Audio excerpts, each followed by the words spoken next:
Assalamualaikum warahmatullahi wabarakatuh. Di sini saya perwakilan dari kelompok 3 akan mempresentasikan sebuah makalah dengan judul Sejarah Pendidikan Islam pada Masa Kerajaan. Pendidikan Islam di Kerajaan Perlak di Kerajaan Islam kedua di Indonesia yaitu Perlak, tepatnya di Aceh, dipimpin oleh Sultan Alauddin. Ia memiliki hubungan baik dengan Kerajaan Pasai, sehingga banyak dari raja Pasai yang menikah dengan putri Raja Perlak. Kerajaan Perlak memiliki pusat pendidikan yaitu Islam Dayah Kotkala. Di sana terdapat diajarkan seperti bahasa Arab, tauhid, tasawuf, akhlak, ilmu bumi, dan lain sebagainya. Hingga akhirnya pada raja yang ke-6 bernama Sultan Mahdum Alauddin Muhammad Amin, ia juga memerintah dengan kearifannya sehingga ia memiliki perguruan tinggi yang dihadiri oleh para murid yang sudah alim. Terdapat ajaran membaca kitab agama yang berbobot tinggi, misalnya kitab Al-Ulum karangan Imam Syafi'i. Dengan demikian, Perlak memiliki proses pendidikan Islam yang berjalan cukup baik. Yang kedua yaitu pendidikan Islam di Kerajaan Samudra Pasai. Kerajaan Samudra Pasai didirikan pada abad ke-10 dengan raja yang pertama yaitu Malik Ibrahim bin Mahdum. Yang kedua yang bernama yaitu Al-Malik Al-Saleh. Yang terakhir yaitu Malik Sabar Shah. Pada zaman Kerajaan Samudra Pasai mencapai kejayaan, maka pendidikan juga tentu mendapatkan tempat tersendiri. Mengutip keterangan Tom Peirce yang mengatakan bahwa Samudra Pasai banyak terdapat kota, di mana antar kota tersebut terdapat orang-orang berpendidikan. Bentuk pendidikan dengan cara diskusi, majlis ta'lim, dan halakoh. Sistem halakoh yaitu pada murid mengambil posisi melengkung guru.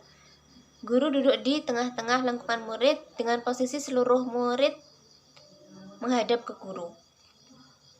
Yang selanjutnya yaitu Kerajaan Islam di Aceh Darussalam. Kerajaan di Aceh Darussalam dalam bidang pendidikan mendapat perhatian utama. Terbukti dengan didirikannya lembaga negara yang bertugas dalam bidang pendidikan, seperti Balai Seutia Hukuma, Balai Seuta Ulama, Balai Jamaah Himpunan Ulama. Sedangkan jenjang pendidikannya yang pertama yaitu Maunasah atau Madrasah, Rangkang, Adedaya. Di dalam Kerajaan Darussalam, Aceh Darussalam, ilmu pengetahuan benar-benar berkembang dengan pesat dan mampu melahirkan para ulama dan ahli ilmu pengetahuan. Sistem pendidikan Islam di Jawa. Sistem pendidikan Islam di Jawa melalui beberapa tokoh sentral dalam pusat pendidikan. Yang pertama, sistem pendidikan pada masa Kerajaan Islam Demak. Materi yang diajarkan yaitu tentang ketauhidan dan membaca Al-Quran. Sistem pelaksanaan pendidikan dan pengajaran agama Islam di Demak mempunyai kepemimpinan dengan yang dilaksanakan di Aceh. Sistem pendidikan yang kedua yaitu Kerajaan Islam di Mataram. Kerajaan Demak tidak bertahan lama sehingga berpindah kekuasaan dari Demak ke Pajang. Meskipun demikian, perpindahan ini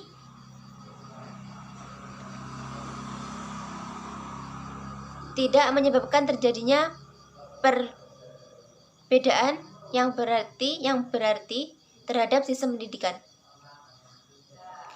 Setelah pusat kerajaan Islam berpindah dari Pajang ke Mataram, terutama pada saat Sultan Agung berkuasa terjadi beberapa macam perubahan. Sehingga pada masa kerajaan Mataram, pendidikan mendapat perhatian sedemikian rupa sehingga seolah-olah tentram semacam kesadaran dan pendidikan pada masyarakat itu. Meskipun tidak ada semacam undang-undang wajib belajar, anak-anak usia sekolah harus diajar di tempat-tempat pengajian di dewasa atas kehendak orang tuanya masing-masing. Yang selanjutnya yaitu pendidikan Islam di Kalimantan. Islam mulai masuk di Kalimantan pada abad 15 Masehi dengan cara damai.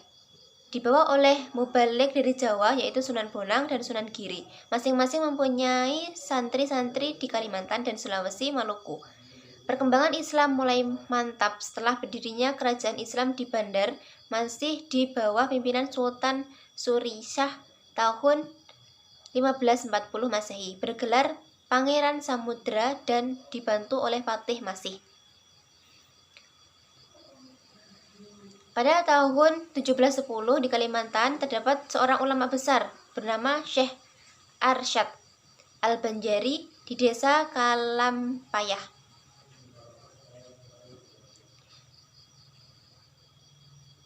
Terkenal sebagai mubalik dan juga pendidik. Ia menulis berbagai macam kitab agama seperti Sabilul Muhattadib, Syarah Fathul Jawad, Usuluddin Tasawuf, Al-Faraid, Al-Nikah, seperti itu. Pada waktu kecil ia diasuh dan diangkat oleh Sultan Tahmilillah dan dikirim untuk belajar ke Mekah dan Madinah selama 30 tahun. Ia wafat pada zaman Sultan Sulaiman.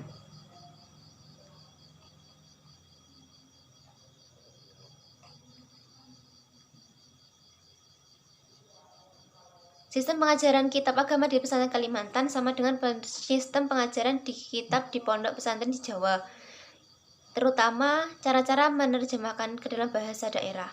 Salah seorang tokoh yang Islam masuk di Kalimantan Barat yaitu Syarif Abdullah Al-Qadri dari Hadramaut pada tahun 1735 Masehi dan menikah dengan putra Dayak yang akhirnya mewarisi kerajaan di Kalimantan Barat yaitu Pontianak.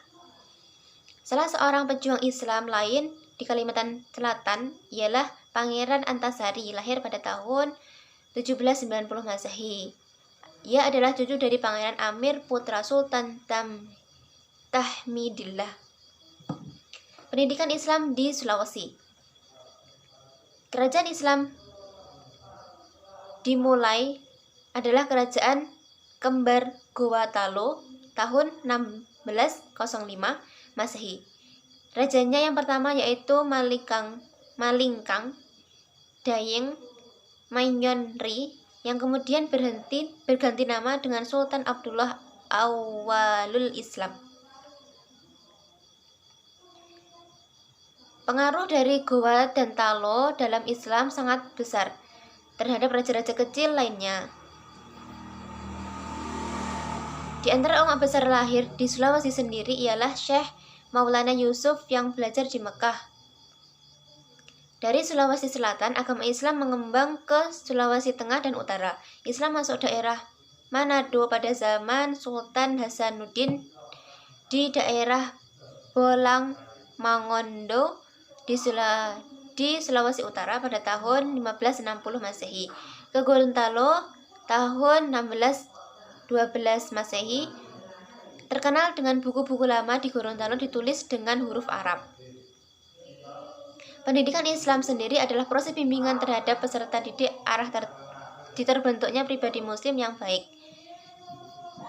Tokoh pendidikan seperti Hazah Pansuri, Syamsuddin As-Sumatrani, Syekh Nuruddin Ar-Roniri, dan lain sebagainya, yang berhasil menghasilkan karya-karya besar sehingga menjadikan Aceh sebagai pusat pengajian Islam. Perkembangan pendidikan di Islam sangatlah pesat.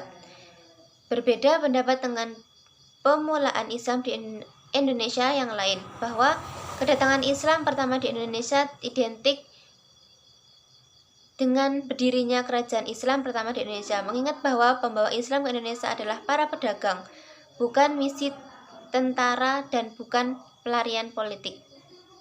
Mungkin cukup itu yang dapat saya sampaikan. Apabila ada kurang lebihnya saya mohon maaf. Akhirul kalam. Wassalamualaikum warahmatullahi wabarakatuh.